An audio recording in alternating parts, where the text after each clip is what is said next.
What if one of the biggest music labels in the world tried to silence a Grammy-winning rapper, and it backfired spectacularly? That's exactly what happened when Def Jam attempted to censor a verse from Kendrick Lamar, and Pusha T wasn't having it. In a moment that's now being called one of the boldest stands in modern rap history, Pusha T went head-to-head with his own label, all over a single verse that they claimed was too risky to release. The track, Chains and Whips, off Clipse's upcoming comeback album Let God Sort 'Em Out, featured Kendrick in rare form. He didn't name drop, didn't get reckless, but the energy, the context, and the delivery were so intense, Def Jam thought it was a ticking time bomb. Why? Because Kendrick's war of words with Drake was already shaking the industry to its core. And with Drake still tied to Universal Music Group, Def Jam's parent company, the label feared this feature would throw gasoline on a fire they were trying to quietly smother. But Pusha wasn't about to bow to corporate fear. Instead, he made a choice that would shake the label to its foundation.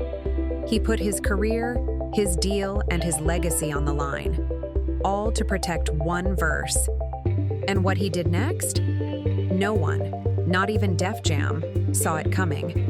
What would you sacrifice? For your principles? A paycheck? A platform? How about millions of dollars?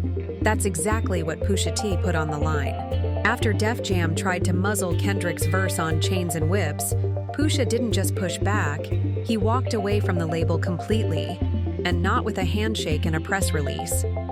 According to inside reports, he had to buy his own freedom, cutting a check worth over 7 figures to tear up the contract that still bound him to Def Jam for 3 full albums. Let that sink in. He paid to leave a deal most artists would kill for, all to protect a verse that the public hadn't even heard yet. But here's what makes it even wilder. Pusha could have easily rewritten the track, swapped the feature, or just played it safe. He's got the respect, the status, the catalog. But to him, censorship wasn't an option. That Kendrick verse represented more than just bars. It was a statement, a line in the sand. And Pusha knew that if he gave in, he wouldn't just lose a lyric, he'd lose credibility, he'd lose his voice. That's a price he wasn't willing to pay, even if it meant writing a check big enough to fund most rappers' retirements. But this wasn't just about Kendrick or Clipse. Pusha's decision set off alarms across the industry. Suddenly, executives were scrambling. What would happen if other artists followed his lead? And more importantly, who would dare to stand with him? What kind of verse could cause a label worth billions to panic? One that didn't even name names. That's the shocking part. Kendrick Lamar's feature on Chains and Whips wasn't filled with diss bars. No profanity, no direct shots. But the energy? Nuclear. The verse dripped, with layered metaphors, cryptic warnings, and a delivery so precise it felt like a loaded weapon. Def Jam execs reportedly feared it would be interpreted as a coded strike at Drake, whose ongoing feud with Kendrick had already reached scorched earth levels. Kendrick didn't have to say Drake's name. His presence alone was seen as provocation. Now, here's where it gets even messier. Drake's catalog flows through Universal Music Group, the same conglomerate that oversees Def Jam. So when Kendrick joined forces with Pusha, Drake's most relentless rival, on a high-profile comeback album, it didn't just threaten peace, it threatened profits. Boardroom whispers turned to boardroom fear. Would Kendrick's verse be the final spark that reignites a rap war with billion-dollar consequences? Pusha saw it differently. To him, the verse wasn't about stirring drama. It was about elevating the art, a defiant celebration of lyricism without compromise. But for Def Jam, it felt like holding a grenade with the pin halfway pulled. And when they tried to disarm it, Pusha didn't back down. He doubled down. And what Kendrick did next made the situation 10 times more explosive. When the heat turned up, Kendrick didn't blink. He didn't issue a tweet, no dramatic video, no press statement, just dead silence. And that silence said more than any diss ever could. While Def Jam panicked behind closed doors, trying to decide how to deal with the Chains and Whips verse, Kendrick held his ground with surgical calm. Sources say he refused to edit or soften the track, even when the label hinted it could impact relationships at the top of the industry. His answer? The verse stays, and that move spoke volumes. Kendrick knew exactly what he was doing. He's a master of subtle warfare, and this wasn't his first rodeo. His feature wasn't just a verse, it was a symbol. A quiet rebellion in the middle of a corporate battlefield. No shouting, no hashtags. Just the calm confidence of someone who knows that when the bars land, they'll land like bombs. For Def Jam, this wasn't just about lyrics anymore. It was about control. If Kendrick refused to play ball and Pusha refused to bend, they were staring down the barrel of a PR nightmare. Two of the most respected lyricists in the game defying one of the most powerful labels in music. And both of them were too big to be ignored or erased. The pressure was mounting. Something had to give. But no one expected what Clipse would do next, and where they'd take the fight after walking out. When the walls closed in, Clipse didn't fold. They vanished. Just when it seemed like the album might be buried in label politics, Pusha T and No Malice pulled off a bold, behind-the-scenes move. They walked away from Def Jam and took their entire project with them. No delays, no compromises, no rewrites. Let God Sort 'Em Out, the album they poured years into, was now labelless, but far from dead. And then came the twist. Roc Nation entered the chat. It wasn't just a new label deal. It was a calculated power play. Roc Nation, founded by Jay-Z and known for championing artist autonomy, gave Clipse what Def Jam wouldn't: total creative control. No filter, no cuts, no corporate puppeteering. Just the raw, unedited vision that Clipse had built from the ground up. The Kendrick verse? Still in. The production? Untouched. The message? Loud and clear. Clipse wasn't asking for permission anymore. Behind the scenes, execs were stunned. In an era where label dominance still dictates careers, Clipse had pulled. The ultimate reversal, taking an album from under a major's nose and handing it to a company that actually respected the art. But Roc Nation didn't just back the project. They pushed it forward with fire. And what Pharrell brought to the studio next? Even Clipse wasn't ready for it. Just when the dust was settling, Pharrell dropped the sonic equivalent of a warning shot. For Clipse, reclaiming control of Let God Sort 'Em Out wasn't the final victory. It was just the beginning. Because the moment they landed at Roc Nation, Pharrell went back into the lab with one goal: push boundaries like never before. What emerged wasn't just production. It was a sound that felt like prophecy. Gone were the clean, polished beats of the early 2000s. In their place, haunting chords, gritty drums, and melodies that sounded like they were pulled straight from a dreamscape on fire. Pharrell didn't just lace the album, he transformed it. He reportedly told Pusha and No Malice, "If we're doing this, we're going all the way unfiltered. Ugly truths, no edits. Let the people feel it." And they did. Tracks like Birds, Don't Sing, and Ace Trumpets weren't just songs. They were confessions set to rhythm. They didn't just hit, they bled. This version of Clipse wasn't interested in radio spins or TikTok virality. It was raw, soul-shaking, and driven by themes that labels usually run from: generational trauma, spiritual warfare, moral contradiction. It was the kind of art that execs are terrified of, but real fans crave. But even with all this weight, Pharrell wasn't done. There was one final track, hidden, untitled, and unlike anything they'd ever done before. Every great album has why. It's closer, but Clipse didn't just close Let God Sort 'Em Out. They locked it in a vault and threw away the map. The final track on the album, known only by insiders as Room Zero, doesn't appear on early press versions. It wasn't cleared for pre-release. Even Roc Nation refused to comment. And that silence? It's got fans, blogs, and industry insiders spiraling into speculation. Why? Because rumors are spreading like wildfire that this track includes a secret verse from another high-profile Kendrick rival. And if the whispers are true, it would flip the entire narrative on its head. Multiple producers have hinted that Room 0 includes vocals laid down during a closed-door session. No phones, no leaks, no notes. Only Pharrell, the artist in question, and a trusted engineer were present. And the bars? Said to be brutal, cryptic, and aimed at unnamed titans. In the game. No hooks, no chorus. Just 3 minutes of surgical fire that left even Pharrell speechless. If the verse drops as is, it could spark a second wave of the rap war that Kendrick and Drake ignited. But here's the kicker. Nobody knows who the mystery artist is. Some say it's someone who's stayed silent for years. Others believe it's an unexpected name, someone outside the beef entirely, making a statement of their own. So why hasn't Clipse confirmed it? Why are they letting the tension build unchecked? The internet is in full detective mode, and the theories are getting wild.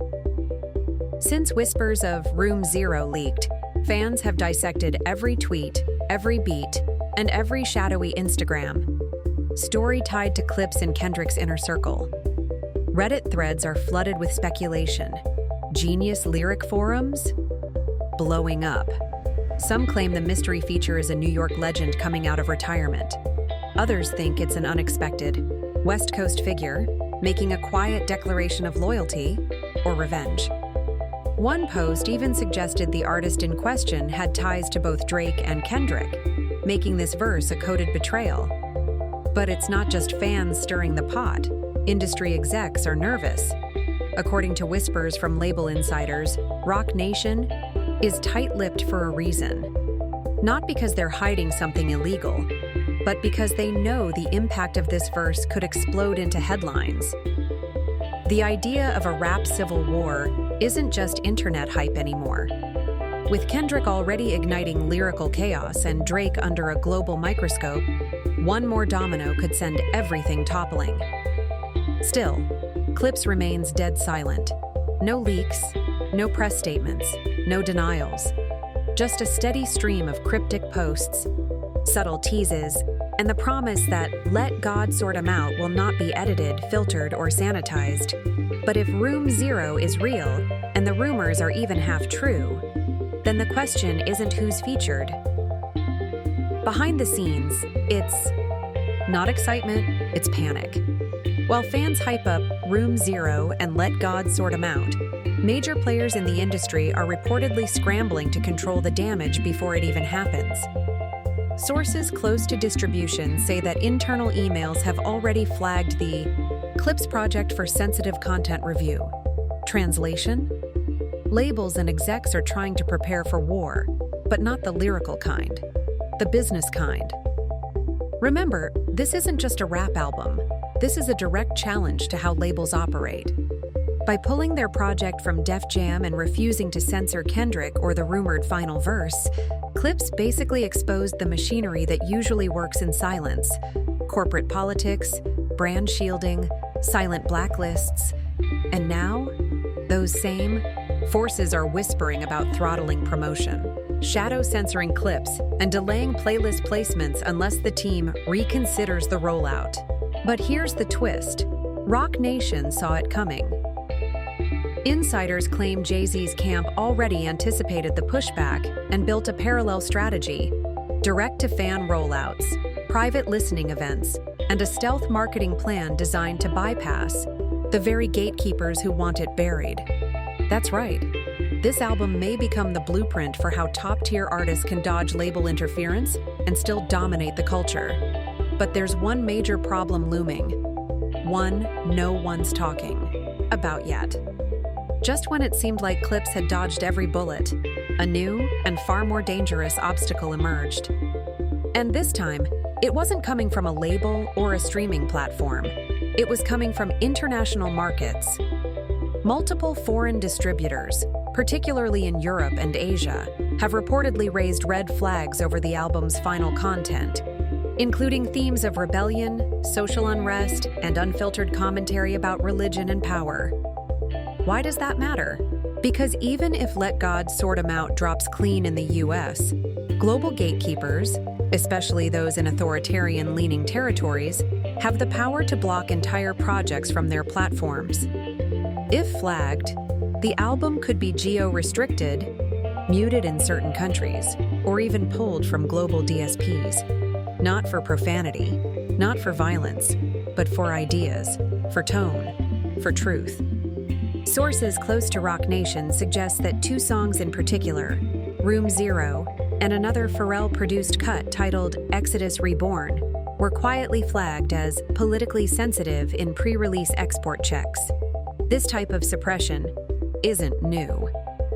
But applying it to a rap album, especially one led by veterans of the genre, is deeply unusual and incredibly risky. Pusha T is reportedly furious, telling associates this isn't just about censorship anymore. It's about whether music that speaks uncomfortable truths has a place in a world increasingly run by fear. But the biggest question? What will Clipse do if their message is silenced overseas? When every door seems to be closing, the smartest artists build a new exit. And that's exactly what Clipse is rumored to be doing now. Faced with global blocks, playlist bans, and streaming politics, Pusha T and No Malice are preparing a nuclear-level workaround, a fully independent encrypted rollout, powered by blockchain technology and private fan networks. According to industry insiders, Roc Nation has quietly partnered with a decentralized platform to bypass traditional distribution channels entirely, allowing Clipse to drop Let God Sort 'Em Out directly to fans, with no filters, no censorship, and no delay.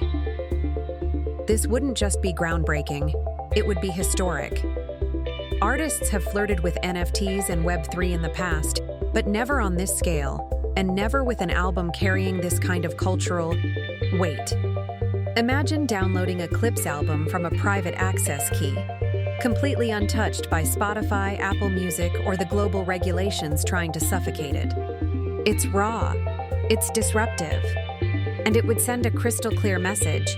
No system owns their voice. But there's more. Some fans who pre-registered for early merch drops have received cryptic email invites to what's being called the sorting. No one knows what it is. A live stream? A private album drop? A live performance? What's clear is this: Clipse is taking their message straight to the people. And if this plan works, it could destroy the traditional rollout model forever. This wasn't just a fight over a verse. It became a war for ownership, not just of music, but of message. In an era where most artists play it safe, toe the line, and sign away control for short-term clout, Clipse stood up and said, "No more." They walked away from one of the biggest labels in music. They paid their way out. They refused to water down Kendrick's truth. They stared down boardroom threats, international blocks, and quiet industry blacklists. And they still didn't flinch. Instead, they built something entirely new, an album that's already being called a blueprint for artistic resistance. But here's the real twist. Let God Sort 'Em Out isn't even out yet. And already, it's changed the game.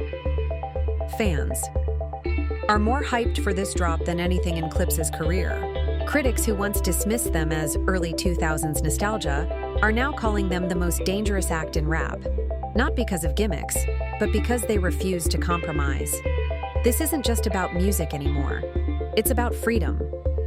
Freedom to speak, to create, to challenge systems that have long decided what's safe for public consumption.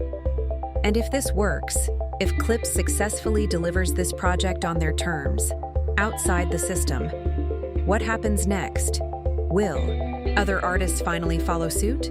Will labels tighten their grip in response? Or are we witnessing the birth of a new era where control shifts back to the creators? The album's title says it all. Let God Sort 'Em Out.